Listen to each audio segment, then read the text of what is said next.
Okey, kita dah cakap pasal mata merah. Sekarang kita nak cakap pasal mata kuning. Persoalannya, adakah mata boleh kuning? Jawapannya boleh. Dan kita ada term, kalau untuk orang yang dia datang, kita tengok mata dia kuning ni, kita boleh panggil dia sebagai scleral icterus. Iaitu bila berbola mata dia jadi warna kuning. Benda ni boleh jadi tanda-tanda macam orang tu sebenarnya ada demam kuning. Boleh jadi sebab orang tu ada jaundice. Walaupun kita kata demam kuning ni untuk budak-budak je, kita tak boleh lah juga cakap macam tu. Sebab benda kuning ni, maksudnya demam kuning ataupun mata dia nampak kuning, boleh jadi disebabkan oleh kegagalan hati dia berfungsi. Ada rosak ke kat situ yang menyebabkan dia punya level bilirubin. Benda yang buat kuning ni bilirubin tu. Level bilirubin tu terganggu. Dan adakah dia ada masalah dengan hempedu dia? Macam tu. Jadi kalau orang tu datang kat klinik, dia ada mata kuning, kalau dia tak jumpa doktor lagi, kita akan suruh dia jumpa doktor dululah. Okey, itu yang pertama. Okey, dan yang kedua, yang paling common adalah disebabkan oleh pinguecula. Okey, pinguecula ni adalah macam kita boleh nampak tau, dekat atas mata putih kita tu macam ada benda kuning yang macam timbul. Kadang-kadang ada orang tanya, adakah saya ni kena kanser?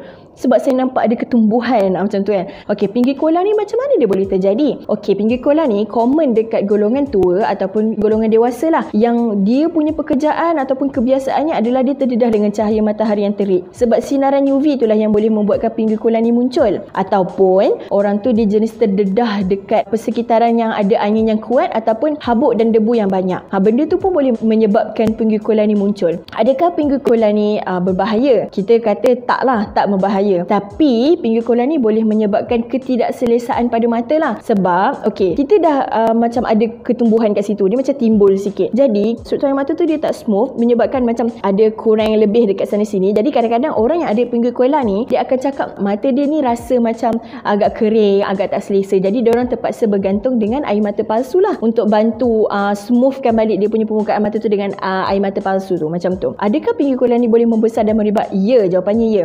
Kalau kita tak jaga betul-betul, benda tu memang boleh membesar dan merebak. Persoalannya, macam mana cara kita nak elakkan pinguecula ni daripada membesar dan makin nyata dan jelas? Okey, pakai cermin mata hitam bila keluar ataupun bila terdedah dengan matahari. Sebab sinaran UV daripada matahari tu yang membuatkan pinguecula tu makin membesar. Jadi kalau boleh, bila keluar tu pakailah shade ataupun pakai cermin mata jenis fotokromik yang macam dekat dalam rumah dia jernih, tapi bila keluar kena matahari dia akan jadi gelap macam tu. Dan yang kedua, untuk orang yang baru ada pinguecula ni, kalau dia cakap tak selesa, kita akan bagilah juga dekat dia air mata palsu untuk bagi dia rasa selesa. Dan akhir sekali, kalau orang tu dia rasa macam keadaan pinguecula tu sangat mengganggu dia, macam dia kata dia rasa low confident ataupun dia rasa mata dia tak cantik lah sebab ada benda kuning-kuning kan, kita boleh consider lah untuk buang benda tu. Tapi kebiasaannya kalau kecil sangat pun kita tak adalah macam nak suruh buang pun, sebab yelah kecil je kan. Jadi saranan saya, kalau ada mata kuning tapi kita tak tahu nak cakap sebenarnya mata kuning tu sebab apa, eloknya pergi jumpa doktor lah dan dapatkan nasihat dulu. Sebab kadang-kadang orang pinguecula ni dia tak perasan dia ada mata kering, tapi bila cek dekat klinik, tengok status air mata dia tu, baru kita tahu rupanya mata dia ni kering tapi dia tak rasa lagi. Macam tu.